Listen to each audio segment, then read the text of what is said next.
রাজীব হোসেন রাজীব উপস্থিত রয়েছেন জাতীয়তাবাদী যুবদল ফরিদপুর মহানগর শাখার বিপ্লবী ভারপ্রাপ্ত সভাপতি সাবেক ছাত্রনেতা এম ইউসুফ উপস্থিত রয়েছেন জাতীয়তাবাদী যুবদল ফরিদপুর জেলা শাখার মহানগর শাখার বিপ্লবী সাধারণ সম্পাদক সাবেক ছাত্রনেতা আলী রেজন বিশ্বাস তরুণ সাংগঠনিক সম্পাদক সাবেক ছাত্রনেতা বি.এস. নাহিদুল ইসলাম ফরিদপুর জেলা যুবদলের বিপ্লবী সিনিয়র যুগ্ম সাধারণ সম্পাদক সাবেক পলিটেকনিক ইনস্টিটিউটের দুইবারের ভিপি হামিমুল হক তালুকদার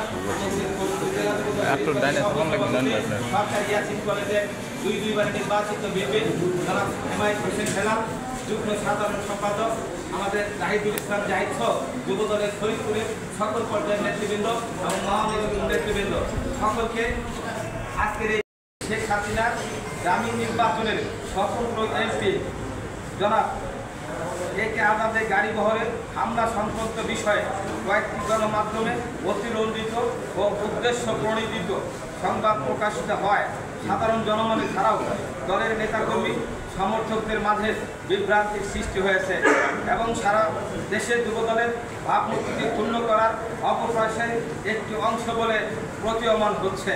ফরিদপুর জেলা যুবদল উদ্দেশ্য প্রণোদিত ওই সংবাদের তীব্র নিন্দা ও প্রতিবাদ জানাচ্ছে। প্রকৃতপক্ষে ওই দিনের ঘটনার সাথে ফরিদপুর জেলা যুবদলের কোনো নেতাকর্মী বা কোনো ইউনিট নেতৃবৃন্দের সংশ্লিষ্টতা নেই। তারা কেউ ঘটনাস্থলে উপস্থিতও ছিলেন না, যা ওই দিনের ঘটনায় প্রকাশিত ভিডিও ফুটেজের পরিষ্কার রেকর্ড রয়েছে। বরং সাংবাদিকদের প্রশ্নের জবাবে একে আজাদ যুবদলকে জড়িয়ে উদ্দেশ্য প্রণোদিত এই বক্তব্য দেন। সেই মিথ্যাহীন বক্তব্যের সত্যতা যাচাই ছাড়াই কয়েকটি মিডিয়া প্রকাশিত প্রচারিত হয়। এই বিভ্রান্তির অবতারণা হয় বলে আমাদের কাছে প্রতীয়মান হয়েছে। আমরা আবারও স্পষ্ট জানাচ্ছি যে ওই ঘটনায় জেলা যুবদলের ন্যূনতম সম্পৃক্ততা নেই।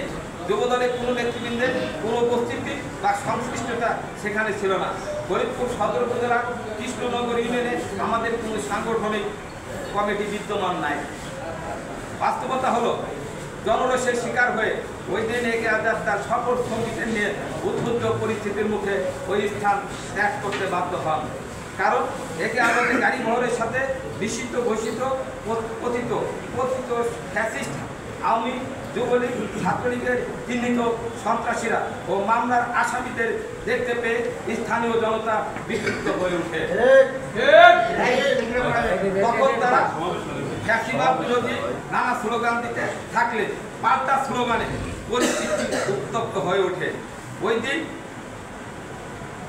ঘটনাস্থলে জাতীয়তাবাদী যুবদলের কোনো লিফলেট আইবি সুদের পক্ষে নেতাকর্মীরা সেখানে লিফলেট বিতরণ করছিলেন। শহীদ রাষ্ট্রপতি জিয়াউর রহমানের আদর্শে উজ্জীবিত বাংলাদেশ জাতীয়তাবাদী যুবদল সবসময় উদার গণতান্ত্রিক রাজনীতিতে বিশ্বাসী।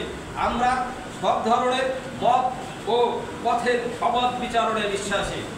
বিএনপি সবসময় জনগণের শক্তিতে বলীয়মান একটি রাজনৈতিক দল। জনগণই আমাদের ক্ষমতার একমাত্র উৎসাহ। নির্বাচন কমিশনের বিদ্যমান আইন মেনে যে বা যারাই মাঠ পর্যায়ে তাদের তৎপরতা চালাবে, গণতান্ত্রিক দল হিসাবে তাদের কর্মকাণ্ডকে আমরা স্বাগত জানাই এবং শ্রদ্ধাশীল। কোনো বিশেষ ব্যক্তি বা সংগঠনের প্রতি